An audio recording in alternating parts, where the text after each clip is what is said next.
Salut à tous. Hello. Salut. Bonjour Satoko. Coucou. Bienvenue parmi nous. Merci de m'avoir invité. Alors, Glénat est le number one, comme l'a rappelé Tofu, le numéro un du marché depuis un certain temps. Mais si on fait un focus sur 2020, c'est quoi les 5 titres qui ont le mieux marché chez Glénat? Est-ce que je peux vous laisser deviner les 2 premiers? Je dirais Dragon Ball Super, hein.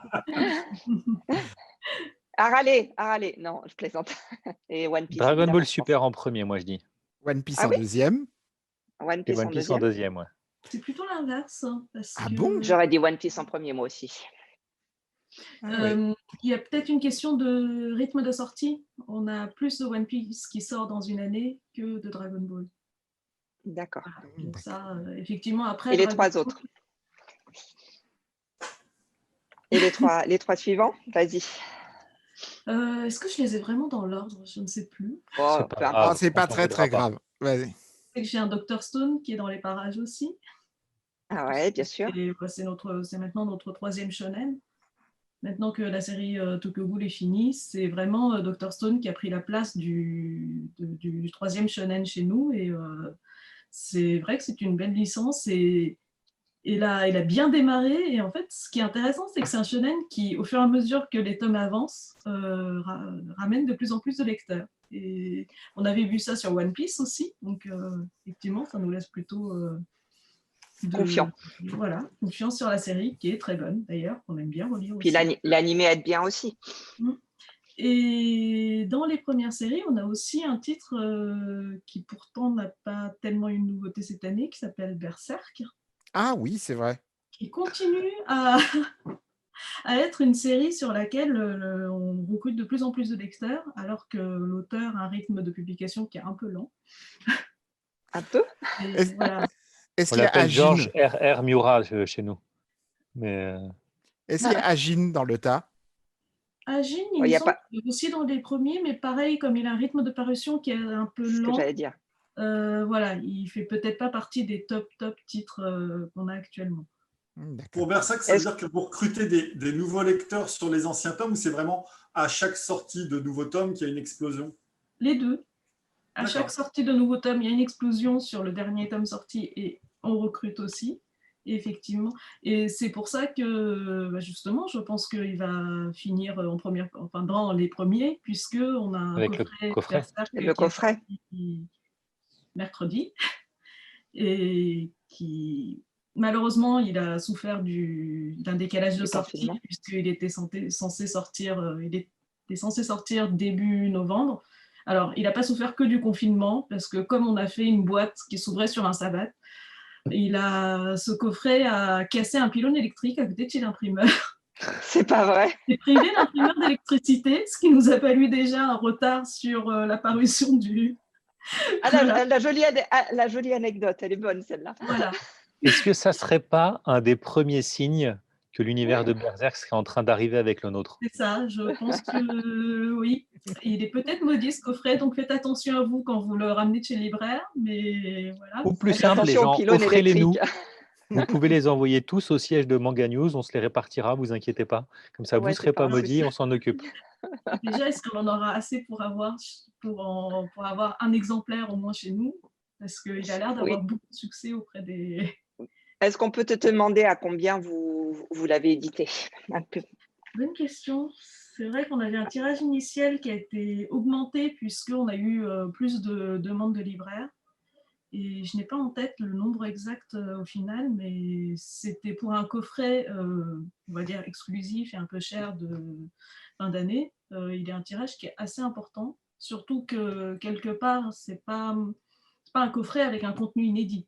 Ça reste Oui. un coffret starter qui permet aux personnes qui n'ont pas connu la série de découvrir les 6 premiers tomes et de commencer la série sur un bel objet. Et voilà, on était surpris, étonnés et très heureux de voir que il y avait autant de gens qui pouvaient s'intéresser encore à découvrir Berserk aujourd'hui. Bah, ouais, Donc, Akira, j'ai vu. Non, vas-y, vas-y. T'allais poser la même question. Hein, Oh, non. Alors, en fait, je voulais déjà savoir, que ce soit pour Akira ou pour Berserk, combien de temps à l'avance vous préparez une opération comme ça? Combien de temps il faut entre le moment où vous avez dit on sort un coffret et le moment où il sort effectivement?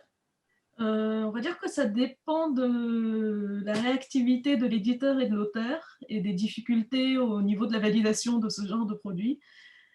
Pour Berserk et Akira, par exemple? Pour Berserk, on avait commencé en début d'année, je crois.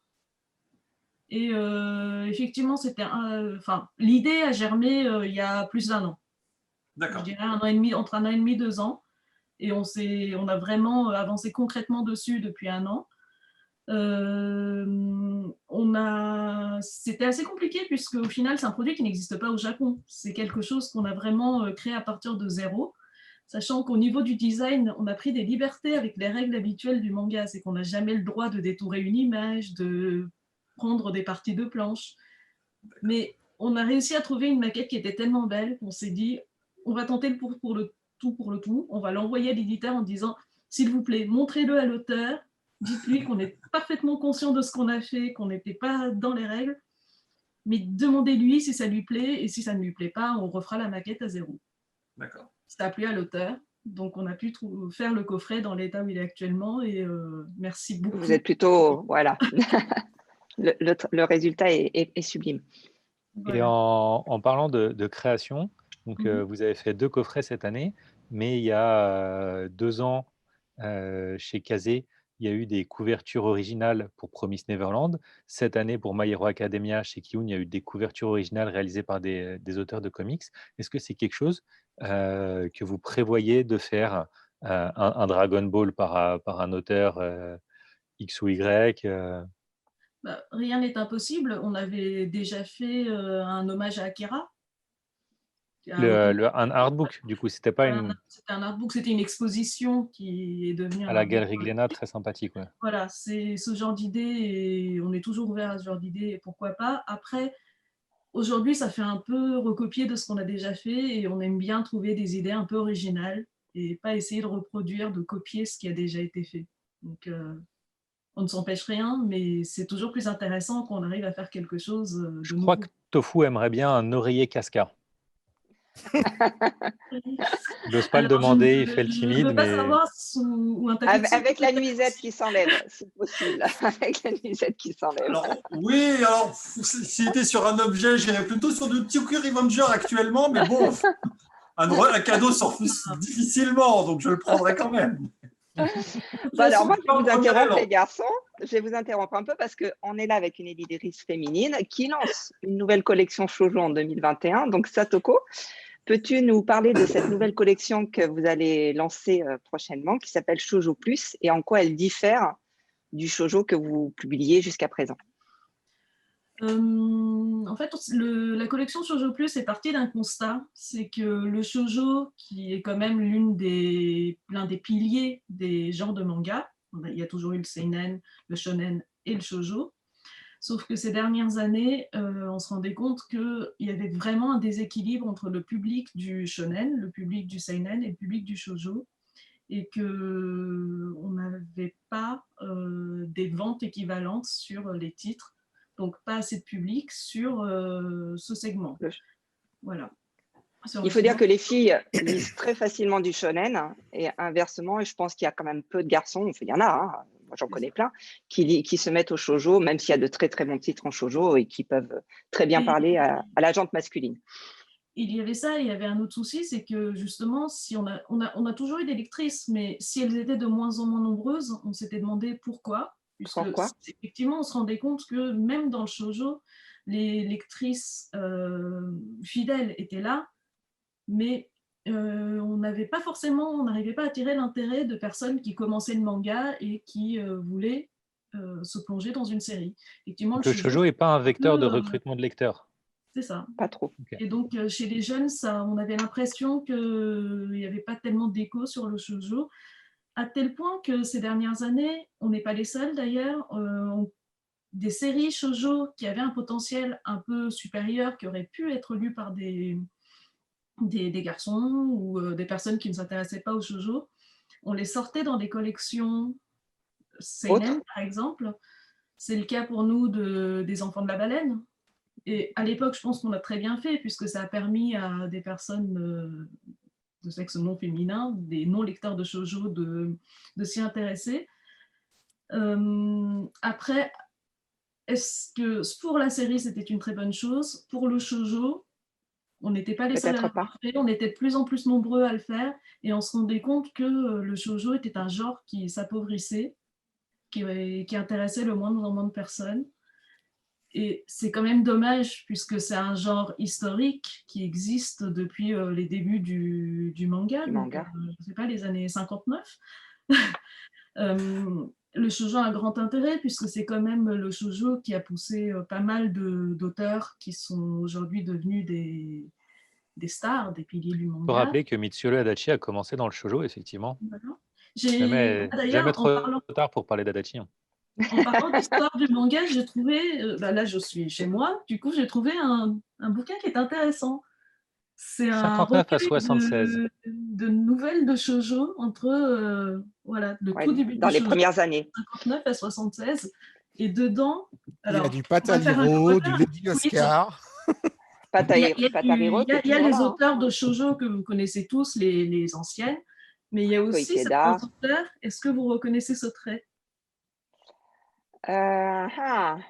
C'est pas Ashita... Non, c'est pas Ashita Nojo. Ouais, j'aurais dit Ah, moi aussi. non, Si, on si. dirait... Si, c'est Si, c'est Ashita Nojo, ça. Ouais. Tetsuya Chiba. Tetsuya Chiba a fait du shoujo. Alors, quelques pages derrière. Celui-là, le trait est peut-être plus reconnaissable. Ah bah ouais, là on est sur du Tezuka. Non, non, j'aurais pas dit Tezuka. On sait que Tezuka a fait du shoujo. Moi, j'aurais dit Kazuo, non? C'est ça. C'est Koike, du coup? Ok. Umez. Voilà, Umezu. c'est des auteurs qui sont aujourd'hui connus pour faire plutôt du seinen, on va Du dire. seinen. Voilà. Et c'était une époque, je pense, dans les débuts du shoujo, où les auteurs faisaient, mais on connaît Tezuka pour ça aussi. Bien sûr. Les auteurs faisaient à la fois du shonen, du seinen, du shoujo, sans différence. Comme quoi. Très Le bien. fait du coup de mettre cette étiquette-là, tu vois ce que tu disais tout à l'heure sur les enfants de la baleine, vous n'avez pas mis l'étiquette shoujo, mais du coup ça permettait d'ouvrir un peu plus facilement à un autre public. Je regardais les résumés des 3 titres que vous lancez en 2021. Il y en a un en particulier. Moi, je trouve que le pitch il est assez génial. C'est le garçon qui voit à l'avance les gens qui vont mourir, c'est ça? Avec le compteur. Combien de temps il leur reste à vivre, ouais. C'est ça. Et je trouve que l'idée est assez géniale. Perso, je suis un garçon, donc je lis plutôt des seinen ou des shonen. Ou des shonen. Merci Virginie. Et il hésitait entre le Boys Love et du coup, il voulait pas trop le dire. Ouais, il n'osait pas le dire. Pas aujourd'hui en tout cas. Et je me disais, mais le fait de retirer la signification seinen, shoujo et shonen en France, est-ce que ça ne permettrait pas peut-être une plus grande liberté aux uns et aux autres, plutôt que de segmenter déjà à l'avance? C'est une solution aussi, et c'est pour ça justement que certaines séries comme Les Enfants de la baleine et dans la collection Seinen qui quelque part mixe un peu tout, puisque au final, cette appellation vient du fait des magazines de prépublication au Japon qui ont des publics cibles. Aujourd'hui, chez nous, on n'a pas de public cible, donc c'est plutôt des... C'est plus une référence plus ou moins de se dire voilà. Est-ce que ça ne change pas un peu justement ces publics cibles avec maintenant l'essor des prépublications en ligne, comme on a pu le voir avec le Comic New Type, qui a changé vraiment grandement sa ligne éditoriale et qui est plus ouvert sur les styles, ou même juste Manga Plus, qui a une diversité assez dingue en ce moment par rapport au Jump? Le titre dont vous parlez, c'était 100 jours avant ta mort. Celui-ci, alors, était dans en prépublication en ligne sur une plateforme shoujo et sur Jump Plus. Qui est plus généraliste. Jump, voilà. Effectivement, moi, c'est sur Jump Plus que je l'ai découvert et il avait fédéré pas mal de lecteurs, un grand nombre de lecteurs sur cette plateforme. Et j'étais intéressée par le fait que ce titre qui se voulait shoujo avait soit sur une plateforme... une plateforme shonen. Et justement, c'est ce que je trouvais intéressant. Et Alors, j'ai quand même voulu garder appeler cette collection Shoujo Plus et garder quand même une délimitation shoujo, puisque ça permet quand même d'isoler des séries qui ont une sensibilité forte. Plus féminine. Voilà, ce sont des titres qui peut-être mettent moins l'accent sur un scénario, sur de l'action ou sur des... Plus sentimentale, en fait, plus émotion. Voilà, plus ancré vraiment sur les émotions et sur l'état d'esprit des personnages. Et je pense que c'est ce qui fait la force du shoujo depuis très longtemps. Et effectivement, les sentiments sont en général à la base du shoujo, peu importe l'âge. Et donc là, vous lancez une collection avec 3 titres, et un de ces 3 titres n'est pas par un auteur japonais. C'est super audacieux de lancer une collection. Ou alors est-ce que c'est au contraire, c'est pour dire justement le marché a tellement évolué que maintenant le Japon représente que 70% de sa valeur potentielle? En fait, pour moi, la nationalité d'un auteur ne veut rien dire. Voilà. Donc, je ne regarde que l'œuvre et que la personne soit d'origine française, espagnole, chinoise, coréenne, japonaise, américaine, enfin tout ce que vous voulez, et peu importe, ou même métisse, ou je ne sais pas. Ou... Les codes, tu t'attaches aux codes et à l'histoire, c'est ça? À partir du moment où la personne... Mais tu l'as trouvé où, du coup? Il est édité en Espagne. Et l'espagnol est édité en Espagne. Et c'est en discutant avec un éditeur espagnol que j'ai découvert son titre. Et... Alors, c'est Alter Ego, hein, pour ceux qui... Oui. Voilà, on vous mettra le petit slide. Le seul one-shot, qui n'est pas une série, mais qui fait partie de la collection Shoujo Plus. Le Shoujo Plus, pour moi, c'est une collection où il y a du shoujo et un peu plus. Voilà. C'est pas une façon de dire que Hakata, c'est moins. Parce qu'on se posait la question. Et on a Bruno bientôt, donc il a un droit de réponse. Il aura un droit de réponse. Non, le shoujo en lui-même est un genre qui existe, mais le shoujo et un peu plus, peut-être qu'on arrivera aussi à avoir des lecteurs et un peu plus. Et un peu plus. Alors, est-ce que tu penses que le fait que par rapport au shonen, les séries shoujo sont souvent beaucoup plus courtes, joue aussi dans le fait que ça n'a pas le temps de vraiment s'installer? Parce que les séries très très longues en shoujo sont plutôt rares. En général, c'est... il n'y en a pas beaucoup. Oui, il n'y en a pas beaucoup. En général, c'est 20 maximum.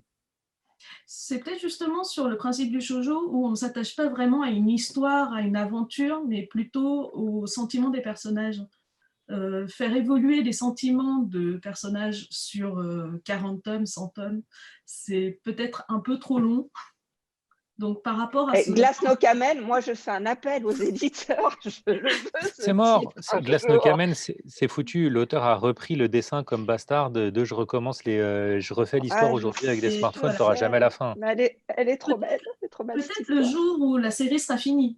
Ouais, mais c'est jamais. On l'aura jamais. C'est difficile parce qu'on est entre une série vintage et une série actuelle. Ouais.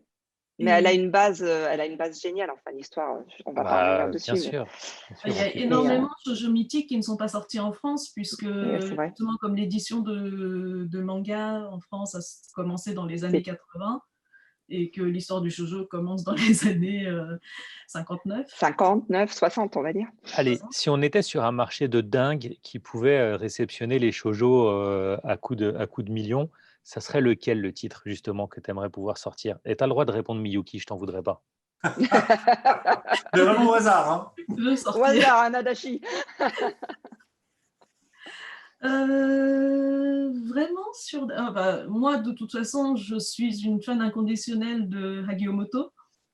D'accord. Donc, qui est l'une des déesses fondatrices du shoujo. Et moi, j'aimerais que toutes ses œuvres sortent en France. Une qui te tient à cœur en particulier de cet auteur. Mais après, il y a énormément de choses que j'ai lues dans mon enfance. Je sais que j'avais un shoujo que j'aimais bien qui s'appelait Tokimeki Tonight. C'était l'histoire d'une jeune fille dont toute la famille, il avait son frère loup-garou, un père vampire, tout ça, et elle avait le pouvoir de se transformer. Et c'était une aventure, c'était même en 3 parties. Et il me semble que c'était un shoujo qui était quand même assez long, qui devait aller sur plus de 20 volumes. Quand même. C'est vieux comme souvenir. Et d'ailleurs, il y a une suite qui est en train de se faire actuellement. Tu vois, c'est l'occasion. C'est le genre de shoujo, je pense, qui aurait pu, si à l'époque le manga était publié comme aujourd'hui en France, c'est un manga qui aurait très bien pu être édité ici. C'est juste qu'aujourd'hui, des dizaines d'années d'après, on est un peu hors contexte. Les personnages sont habillés comme des gens des années 80. C'est une très longue Enfin, c'est pas série. 70, Et puis le public ne suit pas forcément. Voilà. hélas. Hélas. En même temps, on lit des trucs avec des gens habillés comme des samouraïs, hein, donc moi, ça me dérange Oui, pas. mais Hein. c'est un genre, le samouraï. Kenshin. Tu vois d'ailleurs, Kenshin, Mhm. pourquoi Glénat n'a pas fait la suite? Peut-être parce que le mec est allé Au moment où la mais suite est arrivée, je pense qu'elle a été stoppée pour des raisons indépendantes de notre volonté au Japon. Enfin, de la on peut le volonté de dire, il s'est fait attraper avec des images pédopornographiques sur son C'est ça. ordinateur. Donc, à ce moment-là, je ne voyais absolument pas la pertinence de sortir une série. Et Bien puis c'est sûr. en dessous, en termes de qualité, là aussi on peut le dire. Est-ce que du coup tu te sens un devoir de suivre une série qui a bien marché si la suite est moins bonne? Et par exemple, on peut parler de Dragon Ball Super au dessin animé. Parce que le manga a vraiment des super bonnes idées, puis qui n'exploite pas forcément tout le temps. Donc si on compare à Dragon Ball qui est quand même sur une courbe de dingue, Dragon Ball Super, on est plus en sinusoïdal. Si Dragon Ball Super avait été complètement nul, est-ce que du coup, tu n'aurais pas été dessus ou tu te dis: «Bah non, c'est quand même un auteur qu'on suit, depuis toutes ses œuvres sont chez vous»? On se pose la question sur toutes les suites de séries qui existent, effectivement. Est-ce que ça vaut la peine? Est-ce que ça vaut pas la peine? Prendre la suite, c'est pas automatique. Effectivement, quand on sent que la première série a déjà un peu souffert et qu'au final, le public n'attend pas forcément la suite, ou alors il n'y a pas assez de public qui attend la suite. Oui, c'est ça, parce que tu as toujours une petite poignée quand même qui attend la suite, mais Voilà. pas de Par là à ce que contre, ce soit. à partir du moment où on peut se le permettre, on essaye de le faire toujours. Après, voilà, on a toujours des impératifs, des choix à faire, donc on ne peut pas le faire sur toutes les séries, mais sur des séries qui n'ont pas forcément des résultats fabuleux comme Blue Giant. On sait que c'est une C'est série pas qui évident. a son Blue public. Giant, c'est Par formidable. contre, commercialement parlant, ce n'est pas un titre qui a une réussite commerciale. Ce n'est pas One Piece. On est d'accord. Ah oui. Par contre, effectivement, c'est une très belle série. La deuxième partie, Blue Giant Suprême, vaut absolument le coup d'être lue. Et voilà, donc on ne va pas s'arrêter là et on est en train de sortir la deuxième série. Même si, si on pensait juste au niveau financier, il vaut mieux ne pas le faire. Mais ce n'est pas le cas. Enfin, Et Alors moi, j'ai une petite série coup de cœur chez vous qui s'appelle L'Ère des Cristaux. C'est vraiment une série avec un style vraiment unique, à part, tout ce que tu veux, que j'aime beaucoup. Tu peux nous en parler un petit peu? oui, c'est Ça une marche, série. ça marche pas? Alors, si on s'arrête à à ces considérations matérielles, matériellement parlant, ça ne marche pas. D'accord. Après, effectivement, c'est une série qu'il faut avoir découvert, je pense, et qu'il faut avoir publié en France. En C'est plus, une vous avez fait un gros effort. Les jaquettes sont, enfin, franchement, elles sont superbes avec des On a essayé effets de pour. reproduire l'effet japonais dans la Ouais, version de donc publicité française, mais oui, l'auteur fait quelque chose de très original, très en avance sur son temps, je pense, graphiquement ou même au niveau de la mise en page du scénario. Effectivement, ce n'est pas à mettre entre toutes les mains, mais c'est une évolution du manga et je pense que pour les gros lecteurs, c'est un incontournable. je C'est suis une d'accord. autrice qui sans doute se fera peut-être plus connaître sur la durée, dans la longueur, dans les années à venir. On a des très très gros fans sur cette série, effectivement, Oui. qui le soutiennent et qui essayent de recruter, d'intéresser des amis. Donc c'est un titre qui marche par bouche à oreille, on va dire. Mais effectivement, C'est un titre d'estime, comme on dit. voilà, Comme on dit. ne serait-ce Ouais. que le scénario est complètement impossible à Oui, expliquer. On a des pierres précieuses à forme humaine qui se livrent à des combats pour protéger la Terre, enfin les semblables d'ennemis qui ressemblent à des divinités bouddhiques qui viennent de la Lune pour les détruire. c'est sûr que présenté comme ça, c'est pas évident. Et Voilà. de toutes Mais les le trait de l'auteur, il est d'une originalité qu'on a rarement, enfin voilà, qui a renouvelé un peu un genre au moment où c'est sorti. Et de tous les titres que tu as faits, quel est le titre dont tu es le plus fier? Il y en a beaucoup. Tokyo Je sais que Revenger, c'est Rof. Celui qui est dans ton cœur. Celui qui est dans ton cœur. Là, j'en ai deux qui me viennent à l'esprit. Vas-y. Bah, vas-y. De tout ce que j'ai fait, j'en ai un, ça me tient à cœur parce que c'est le premier que j'ai réalisé moi-même et c'était l'anthologie Moto Hagio. On Mhm. parlait shoujo, on parlait de mon auteur Voilà. préféré. Moi, ce que j'adorais chez cette autrice, c'était le fait qu'elle puisse réaliser plein de petites nouvelles. En 8 pages, elle est capable de mettre une histoire qu'un auteur lambda mettrait, qu'un auteur lambda mettrait, je ne sais pas, 6 tomes à faire. Donc, je trouve vraiment fantastique la façon de faire et d'avoir pu condenser ça dans une anthologie qui met tout le meilleur de Moto Hagio dedans. C'était fantastique. En plus, c'est une anthologie que nous avons fait nous-mêmes. En fait, ce ne sont pas des titres. Enfin, cette anthologie n'existe pas. C'est toi qui as choisi. Voilà. C'est toi qui as choisi. J'ai eu la possibilité de faire mon choix pour choisir les nouvelles qui seraient dedans. Donc, effectivement, c'était très intéressant comme travail éditorial. Et aujourd'hui, donc j'ai entendu le titre crier tout à l'heure.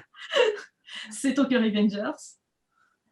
Ouais, tu es fier de ce titre-là? Personnellement, moi, je l'ai découvert cette année et je pense que c'est ma plus belle découverte de cette année parce qu'à la base, ce manga n'a rien pour m'intéresser. Mais vraiment, je pense que c'est important de le dire. Ça parle d'un milieu qui ne m'intéresse pas. Les bikers adolescents, ça ne m'intéresse pas du tout. Les couvertures ont rien d'hyper aguichant, mais c'est de la drogue en fait. Ah, je ne suis pas d'accord sur les couvertures. Je les trouve belles, moi. Ah, moi, je suis pas. Quand je l'ai vu sortir au départ, ça m'a pas attiré. Ouais, c'est en plus. Et quelqu'un ici a insisté et a dit dis-le. C'est à ça que j'allais venir, c'est que quelqu'un ici a fortement insisté et a même mis ma vie en danger à certains moments pour que je les lise. Et c'est vraiment, je pense que c'est ma découverte de cette année, côté manga Tokyo Revengers. C'est un manga que j'ai beaucoup réfléchi avant de l'éditer, puisque je le suivais sur le magazine. C'était sur un sujet je lis toutes sortes de mangas, mais c'est vrai que les mangas de Folio, c'est pas forcément ce que je lis le plus. Et pourtant, feuilletant le magazine, c'était celui sur lequel j'étais obligée de m'arrêter, que je lisais à chaque chapitre.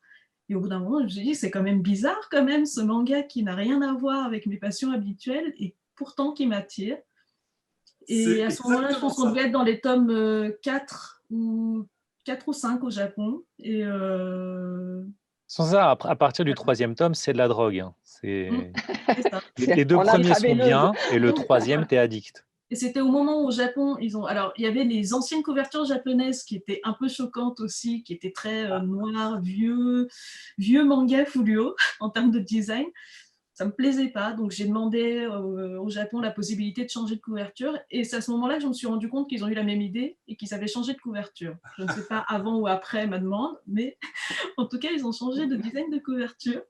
Et c'est pour ça que les couvertures, je pense, les premières ont été refaites à partir d'images existantes, alors que je pense qu'à partir du tome 5 ou 6, ça doit être des couvertures qui sont vraiment faites pour ce design. D'où les personnages qui sont peut-être plus mis en avant avec des belles poses. Et je trouve que les couvertures deviennent de plus en plus belles à partir des tomes 5. Et c'est une curiosité même au Japon, puisque c'est un titre qui a décollé entre le tome 5 et le tome 7. C'est vraiment au tome 7 que ce manga a décollé. Jusque-là, c'était un titre shonen, bon, ça allait, mais ça cassait pas 3 pattes un canard. Comme de fois, ils arrivent quand même, on dit toujours que, ouais, on dit souvent, hein, c'est un peu une rumeur qui dit que oui, au Japon, voilà, si la série marche pas, on l'arrête. Preuve que c'est pas tout à fait le cas, puisque tu dis qu'il a fallu, ils lui ont quand même laissé le temps de 5 ou 6 volumes. Elle marchait, c'est juste qu'elle a passé un gros palier. T'inquiète pas que si elle n'était pas, ils auraient sanctionné rapidement. Elle a eu plusieurs prix où elle a été sélectionnée dans plusieurs sélections pour l'année prochaine, on attend un film live et un animé, donc je pense que... Voilà. La petite exclue qui va bien, c'est parfait. On va monter d'un cran l'année prochaine. Voilà, ok, d'accord, mais Channing Tatum, il joue quel rôle? Du moment qu'il y a des beaux mecs musclés, tout va bien. Il reste pas énormément de temps. Moi, j'ai une petite question qui me tient à cœur. Sur 2 vieux titres, on est en grosse période de réimpression, de réédition collector, de titres du début. Non, même pas. Tu vois là, tu es mauvaise langue parce que je voulais parler de Ninku. et de Noritaka, qui sont 2 titres sortis Ah, parmi les absolument. premiers titres Ouais, c'est de vrai. chez Glénat et qui, je pense, aujourd'hui, seraient appréciés par ce nouveau public. Certes, ils sont peut-être un peu vieillis, mais franchement, sans Ninku, on n'a pas de Naruto, quoi. Ça a une valeur, c'est dingue. Et Noritaka, Noritaka, quoi. Il n'y a rien d'autre à dire que c'est le truc le plus marrant que tu peux lire dans l'univers des bastons. Et avec l'essor de Cobra Kai, il y a le même Il hommage y à a, il y a de quoi faire. Karate. Peut-on imaginer un retour de Noritaka? Je retiens l'intérêt. Pourquoi pas? Donc, lancez une pétition.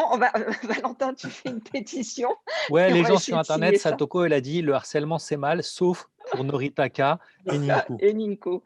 Moi, j'ai encore les Absolument. versions avec la couverture cartonnée et tout. Hein. Je les ai encore quelque part. On a énormément de titres, on va dire, fantastiques, mythiques au catalogue Glénat. C'est vrai que je ne peux pas non plus baser toute la collection sur les nouvelles éditions et les rééditions. Donc, je suis obligée de choisir et de faire un par un. Mais effectivement, c'est quelque chose qu'on va continuer. Les pépites du catalogue, on ne va pas les laisser s'éteindre comme ça. Donc, vous pouvez être sûr qu'ils viendront. En sachant quand même que donc- Glénat a Voilà. un assez gros catalogue. Alors, avant de pouvoir rééditer Ça tous vos fait premiers titres, il y a de 31 quoi ans faire. ça fait 31 ans que Glénat édite du manga, donc ça fait quand même beaucoup de choses à reprendre. Ok, Alors, et clair. donc, last question. Comment, quand tu arrives dans un catalogue qui a déjà été mis en place par 2 éditeurs, tu imposes ta vision? C'est quoi la Satoko Touch? Et t'as vu Touch, Adachi? On y revient. Doucement, discrètement.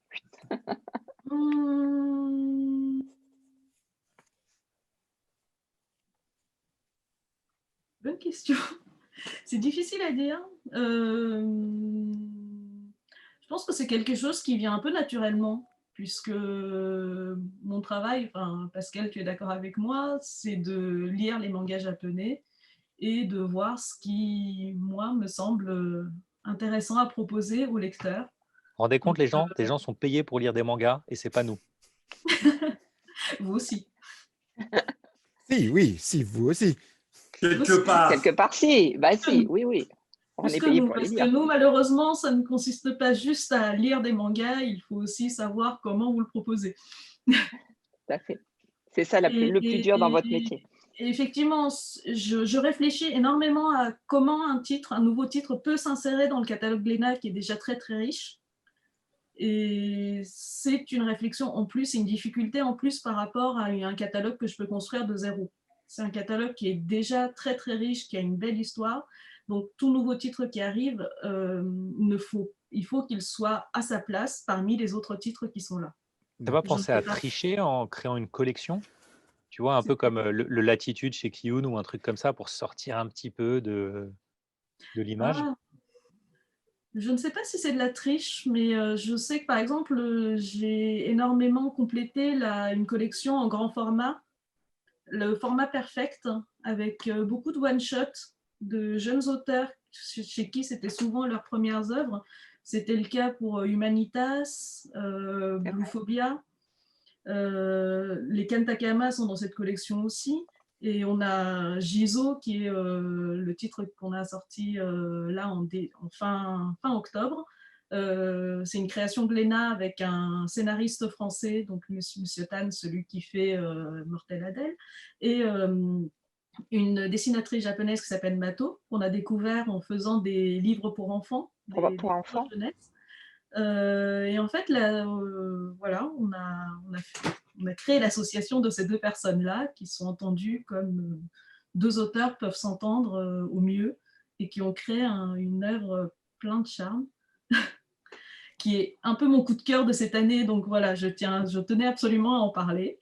Et c'est vrai qu'elle est dans cette collection, on va dire, un peu plus en grand format, un peu plus visuel, qui est dans la collection Seinen quelque part, qui n'est pas une collection, on va dire, à proprement parler dans le catalogue. Mais par contre, je pense qu'en librairie, ces titres-là sont au même format, donc se trouvent un peu dans le même rayon. Et on va dire que c'est une collection qui existe un peu par elle-même. Alors, on arrive au terme de l'émission. Alors, ok. Bon, Merci pour tout. merci pour tout.